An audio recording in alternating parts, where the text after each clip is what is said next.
Shalom Shalom Mishpocha. Welcome to another edition of Ray Bash's Ramblings. I'm going to take a slightly more somber tone today because the message that I have to share is pretty important.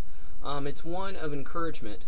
Here recently, my heart has been very, very heavy for the body of Messiah, and it's been very hard to hold back tears during my morning prayers. And instead of summing up a letter that I just sent out to many of my family and friends, I would like to just read it, and I hope it doesn't come off sounding like a news report or anything like that.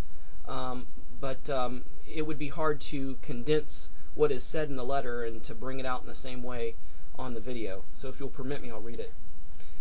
Dear family and friends, there is no question that we are living in rough and hard and desperate times, and most of us find ourselves in very similar circumstances, and we find ourselves hard-pressed to help one another as we would like. We have trouble helping ourselves, let alone our neighbors. Morale is low, our wallets are light, and the heavens seem deaf and hard as brass.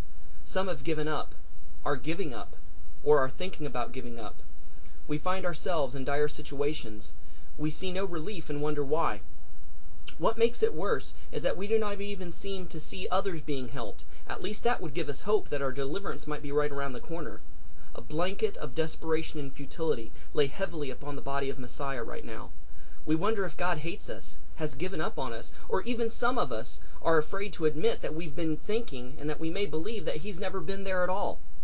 We feel our spiritual elasticity has been stretched to the limit, and we're wondering when we're going to snap. I fight back tears during my morning prayers when I remember you and all your troubles. I am here to tell you, I have little to offer but my sympathy, empathy, positive thoughts and prayers. But I have your back in the spirit, and you are not alone. I pray that I'm wrong, but I believe that things are going to get worse before they get better. But we don't have to wait in breadlines, nor have we been rounded up into ghettos or sent to concentration camps or death chambers. We have yet to be put into the arenas full of hungry lions, nor have we seen civil war ravage our land. We truly have not experienced even a quarter of what other believers around the world and throughout history has suffered. Allow me to poetically put this into perspective for you. To the Point of Blood by Rabbi Yehudah ben Shomeyr. Born into the lap of luxury only Solomon knew. My roof doesn't leak, my belly is full, and I'm not the least bit naked. My poverty is another man's royal pampered life. The Shekinah shades me during the days of my exile, and a canopy of fire warms the cold starless nights. I work hard, but my hands show no blisters, my stomach no hunger, and my body no chill or burn. Shame to say, spoiled and pampered am I. As Rav Shaul said, I have not resisted yet to the point of blood. I'm not discriminated against. I have not been refused my basic human rights or needs. I'm not a fugitive from a hell-bent government. My back holds no scars. I do not have to hide the fact that I am a Jew. How weak and fragile our mind and faith are, for we have yet to resist to the point of blood. If suddenly penniless, homeless, God suddenly vanishes like my cash and my house, and my speech becomes that of an angry, dead-hearted atheist. Yet I have never been in a Holocaust.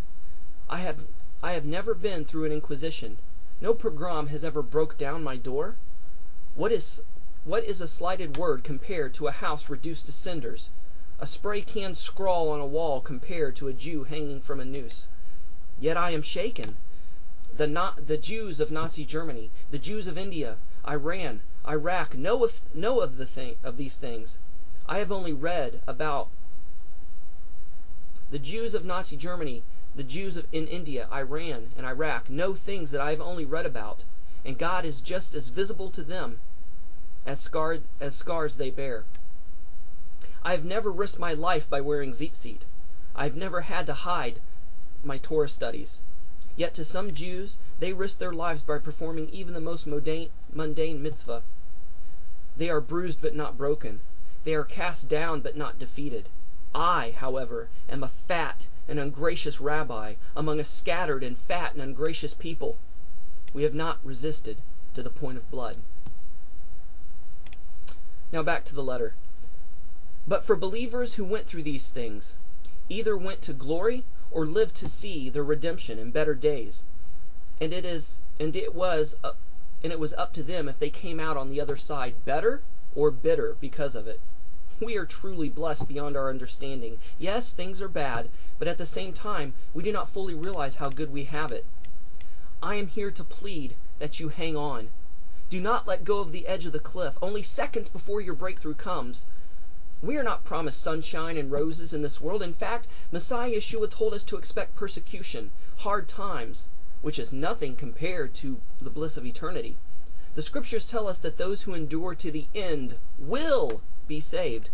So I plead with you not to give up or to give in, because I'm hanging on the same cliff next to you. I cannot bear to see any more of my brethren plunged to their death in despair and hopelessness. The key is to remember that we walk by faith and not by sight. Just because we do not see things change for the good, just because we do not readily perceive our prayers are heard or are being answered, doesn't mean that it isn't so. We must believe God is at work on our behalf behind the scenes. Another aspect of faith is not being controlled or influenced by our emotions or our emotional state.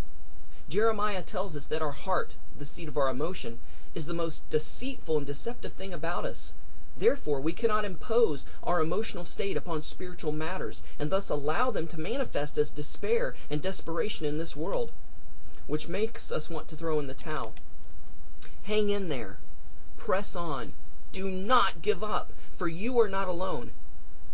You are all in my daily thoughts and prayers, so please do not give up, and believe beyond belief that God is for us and will provide and see us through whatever may come.